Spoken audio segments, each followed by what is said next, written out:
নমস্কার সকলকে, আরও একটি নতুন ভিডিওতে সকলকে জানাই স্বাগত। একটা কথা ভিডিওটি শুরু করার আগে কিছু কথা না বললেই নয়, সেটা হচ্ছে গত 22 তারিখে কাশ্মীরের পেহেলগাঁওয়ে যে ঝামেলাবাদী যে অ্যাটাকটা হয়েছিল, যেটা কিনা পাক মর্যাদা সম্পূর্ণ চলেছিল, সেই অ্যাটাকের বদলা কিন্তু আমরা আজকে নিতে পেরেছি। তার জন্য আমাদের ইন্ডিয়ান যত আর্মি রয়েছে সবাইকে স্যালুট, এবং স্যালুট জানাই আমাদের প্রধানমন্ত্রী মোদিজিকে। আজকে আমরা খুশি, আমরা ভারতবাসীর সকলেই খুশি যে একদম পাকিস্তানকে মুখ্য জবাব আমরা দিতে পেরেছি। আর ভিডিওর শুরুতে এইটুকুই বলার, ভারত মাতা কি জয়, জয় হিন্দ, বন্দে মাতরম। তো চলো আজকের ভিডিওটি শুরু করা যাক। আজকের আমাদের জার্নিটা শুরু করেছি কল্যাণী থেকে, আর আজকে আমার গন্তব্যস্থল হচ্ছে কালনা ভববাগলার বাড়ি। ভববাগলার এখানটায় আজকে পরপর আজ থেকে শুরু হয়েছে 3 দিন মেলা চলবে। আর এই মেলায় আজকে প্রথম দিন আমি অংশগ্রহণ করতে যাচ্ছি, আর আমার সাথে রয়েছে আমার বন্ধু কৌশিক। আমরা দুজনেই যাচ্ছি এখানটা আজকে। তো চলো এখানটা গিয়ে বর্তমান পরিস্থিতি কি রয়েছে আর কিরকম কি মেলার পরিস্থিতি রয়েছে সেটা তোমাদের সামনে তুলে ধরবো। তো চলো যাওয়া যায়। কল্যাণী থেকে কালনা ভবাগলার মন্দিরের দূরত্ব হচ্ছে প্রায় 44 কিলোমিটার। সময় লাগবে 1 ঘন্টা 10 মিনিটের মতন। বাড়ি থেকে যেহেতু না খেয়ে বেরিয়েছি, তো রাস্তা দাঁড়িয়ে একটা দোকানে রুটি খেয়ে নিচ্ছি। 3 পিস রুটি দিল, তরকারি মানে ঘুগনি তরকারি 20 টাকা। আর রাস্তা মারাত্মক পরিমাণে গরম, মানে সে বলার মতন না গরমটা। চলো খাওয়া দাওয়া করে আবার কিছুটা রাইড এখন বাকি রয়েছে, আর 15 মিনিট লাগবে এখান থেকে যেতে। চলো দেখা হচ্ছে। এখনই কিন্তু রাস্তার সমস্ত লোকজন কিন্তু এই ভক্তরা কিন্তু সব ভবাগলার মন্দিরের উদ্দেশ্যে রওনা দিচ্ছেন। বেশ রৌদ্র রয়েছে। এটা হলো একদম মেলার এন্ট্রি গেট। তো এই মুহূর্তে কিন্তু মানে এটা জাস্ট ট্রেলার বলা যেতে পারে। মানুষজন সব কেবল ঢুকছে আর আমরাও জাস্ট প্রবেশ করলাম।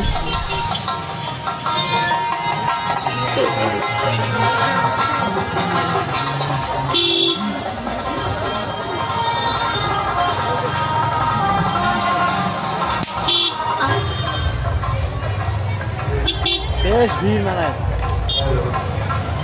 মোটামুটি 1 ঘন্টা পথ অতিক্রম করে এসে পৌঁছেছি কালনার ভবা মন্দিরে। আর এইখানটা এখন মেলা প্রাঙ্গণ দেখতে পাচ্ছ কিরকম ভিড় রয়েছে।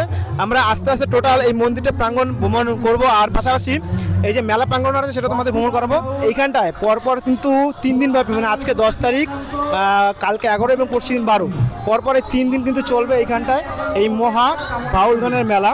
এইখানটায় যে লাইনটা দেখতে পাচ্ছ এটা হচ্ছে সকল ভক্তদের জন্য এই ক্যাম্পের তরফ থেকে তরমুজ এবং ঠান্ডা জলের ব্যবস্থা করা হয়েছে। ঘড়ি কাটার সময় এখন দুপুর প্রায় 12টা। আর এই মুহূর্তে কিন্তু প্রচুর ভক্ত কিন্তু মেলায় এসে প্রবেশ করছেন দূর দূরান্ত থেকে এসে। তো এবার মেলার ভিতরটা আমরা প্রবেশ করব। সামনে যে আঙ্গিটা দেখতে পাচ্ছ, এর ডান দিকে যে গেটটা রয়েছে এটা হচ্ছে মেন মন্দির। তো চলো মন্দিরের সামনে যাওয়া যাক। এবার সামনে যে মন্দিরটা দেখা যাচ্ছে এটা হচ্ছে ভবানী মন্দির, অর্থাৎ মেন মন্দির কিন্তু এটাই। তো চলো এবার এই মেন মন্দিরের মধ্যে প্রবেশ করি।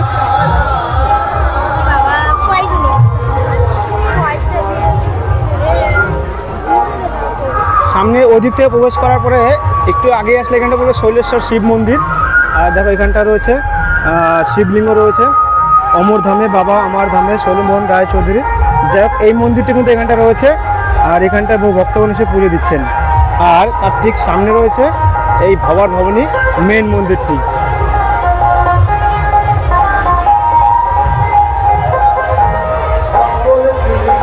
এটা হচ্ছে টোটাল এই মেলা, মানে মন্দিরের সামনে যে সেই মন্দিরের মেলা প্রাঙ্গণ। আর এর সামনেই প্রচুর ভক্ত রয়েছে, যে ভক্তরা এসে কিন্তু এখানটায় মন্দিরে পুজো দিচ্ছেন। এটা হচ্ছে সেই মেন মন্দির। আর পাশে প্রচুর গান বাজছে আর কি মাইকে, জানি না ভয়েস কতটা শোনা যাচ্ছে।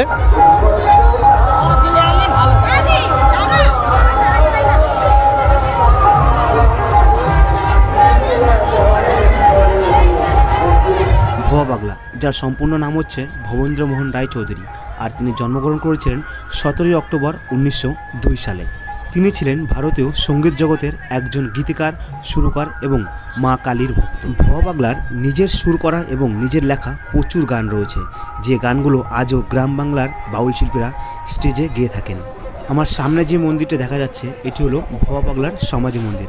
অর্থাৎ ভোয়া পাগলা কিন্তু কালনার এই স্থানে কিন্তু মৃত্যুবরণ করেছিলেন, আর সেই সময়টি ছিল 26শে ফেব্রুয়ারি 1984 সাল। ভোয়া পাগলা মন্দিরের সামনেই রয়েছে এরকম একটি মন্দির, যার সামনে রয়েছে একটি মনসাতলা এবং একপাশে রয়েছে শিব মন্দির, আর সমস্ত ভক্তরা এসে এখানটাও পুজো দিয়ে থাকে। এটি হলো মনসাতলা।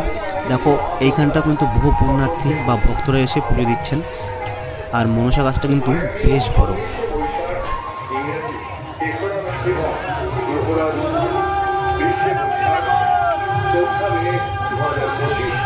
এটি হলো ভোয়া পাগলার সমাধি মন্দির, আর এই মন্দিরের ভিতরে কিন্তু প্রচুর ভক্তের ভিড়। অর্থাৎ একটা জিনিস কিন্তু তোমাদের বলা হয়নি, সেটি হলো আজকে হচ্ছে বৈশাখের শেষ শনিবার, যার জন্য কিন্তু একদম তিথি অনুযায়ী এই ডেটটি একদম সম্পূর্ণ মানে খুব ভালো একটা তিথি পড়েছে, যার জন্য এই মন্দিরে কিন্তু এবছর বেশ ভালো ভিড় রয়েছে। অন্যান্য বছরে কিন্তু ভিড় হয়, তবে এই বছর জানতে পারলাম যে ভিড় কিন্তু আরও বেশি পরিমাণে হয়েছে।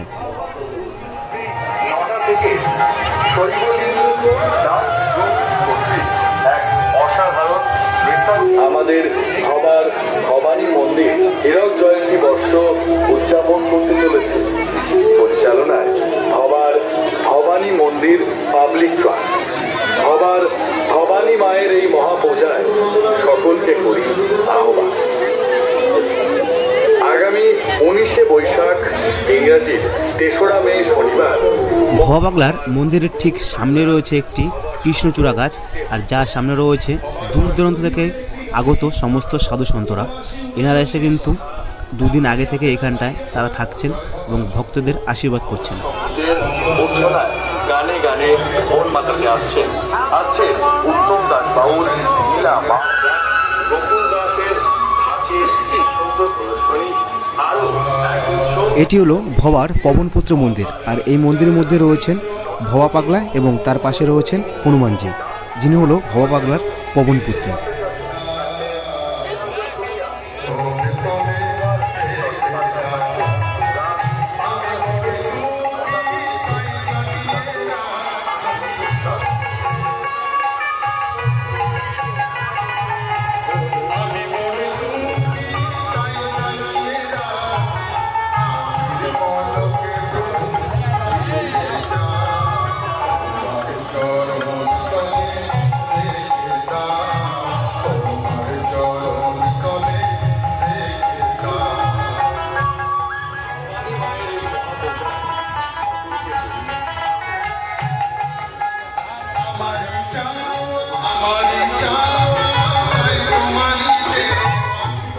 সাধু সন্তরা যেখানটায় বসছেন তার ঠিক সামনেই এখান থেকে আস্তে আস্তে উপর দিকে উঠে গেলে যেখানটায় মানে ভোয়া পাগলার যে মেন মন্দির রয়েছে বা মেন যে আখড়া সেটি হলো এইদিকে।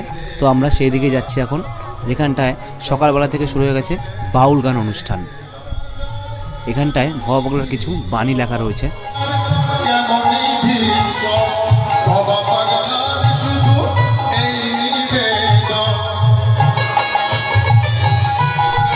সামনে ছবিটিতে যাকে দেখতে পাচ্ছ ইনি হলেন শ্রী শ্রী পাগলিমা। মন্দির প্রাঙ্গণ ঘুরে এখন আমরা ভ্রমণ করছি এই মেলা প্রাঙ্গণ, আর এই মেলায় কিন্তু বেশ পরিমাণে লোক এসছে দূর দূরান্ত থেকে, আর মেলাও বেশ ভালো জমেছে। এই মুহূর্তে মেলার ভিড়টা শুধু দেখো, কারণ দুপুর এখন সময় হচ্ছে 12:30, আর মানুষের ভিড়টাও কিন্তু বেশ পরিমাণে রয়েছে।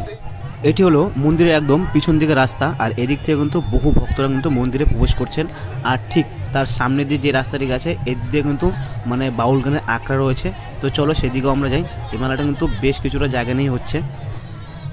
দেখো আমার ঠিক ডান দিকে একটা আখড়া রয়েছে, এটাতে কিন্তু সন্ধ্যাবেলা থেকে পরপর 3 দিন বাউল গান চলবে আজকে থেকে। আর এই পাশেও রয়েছে বাউল গানের আখড়া, আর মেলা বসেছে এই সাইডেও। রোদের তাপটা প্রচণ্ড পরিমাণে রয়েছে, মানুষ কিন্তু নাজেহাল হয়ে যাচ্ছে। সামনে এখানটাও দেওয়া হচ্ছে ঠান্ডা জল এবং তরমুজ দেওয়া হচ্ছে, সত্যি খুবই ভালো ব্যবস্থা। এটি হলো একদম মন্দিরের পিছন সাইডের একটা পুকুর, এখানটায় বেশ হালকা ঠান্ডা হাওয়া রয়েছে, আর ভক্তরা এখান থেকে একে একে যত বেলা বাড়ছে ততই কিন্তু সমস্ত আখড়ায় যাচ্ছেন। এই একরায় সমস্ত ভক্তদের জন্য তরমুজের ব্যবস্থা করা হয়েছে। দেখো আমিও একটু নিয়ে নিলাম।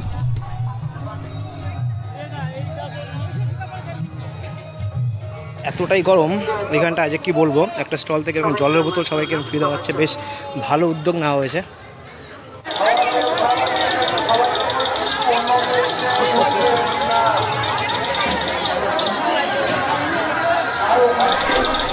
মন্দিরের মূল প্রবেশদ্বার বা মূল গেট বলা যেতে পারে এখানটায়। বেলা যত বাড়ছে ভক্তদের ভিড় ঠিক ততটাই বাড়ছে। সম্পূর্ণ মেলা ভ্রমণ করে এখন আমি বাড়ির দিকে ফিরছি। আর যাওয়ার সময় দেখো শুধু ভিড়টা, যদিও জায়গাটা অনেকটা ছোট তাই ভিড়টাও বেশ ভালো বোঝা যাচ্ছে। ঘুরছিলাম ভবানী মন্দির কালনা, একদম একটা ফেমাস জায়গা। আর দেখো বাড়ি ফেরার পথে এই তরমুজ দিল এখানটা রাস্তা অনেক জায়গায়, কারণ এতটা পরিমাণে গরম। জল তো মানে খেতে হবে কন্টিনিউ, আর স্নান গ্লাস মাস্ট, আর মুখে যদি মাস্ক পরা যায় তাহলে খুবই ভালো, কারণ হচ্ছে এতটা পরিমাণে গরম সেটা ধারণার বাইরে, এতটাই গরম।